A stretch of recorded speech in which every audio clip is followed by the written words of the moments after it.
Ko poouri katoa te ao Māori. Ko te kapua poouri kua uhia ki runga i te ao Māori i te hinganga o teenei Tootara nui o te wānui a Taane.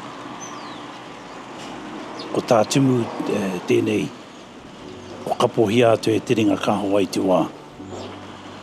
E whai haere nei i te huarahi, ko takahia ketia, e tō tātou kenge i atu heitia. Nō reira e tereki, te mana o tūwhoretoa. Te whakakanohitanga o te wehi o te tapu, haere koe o kioki. Haere ki o mātua, haere ki o tūpuna, e rārangi mai ana. Nō reira, ka re e tae te whakairo i tēnā mea te kōrero ke eke. Ki te taumata, me ngā tino whakaaro i roto i te ngākau. Ka waiohi ake mā te tini o te ao Māori ka tai atu ki mua i tō aroaro. Hei mihi atu, hei tangi atu kia koe.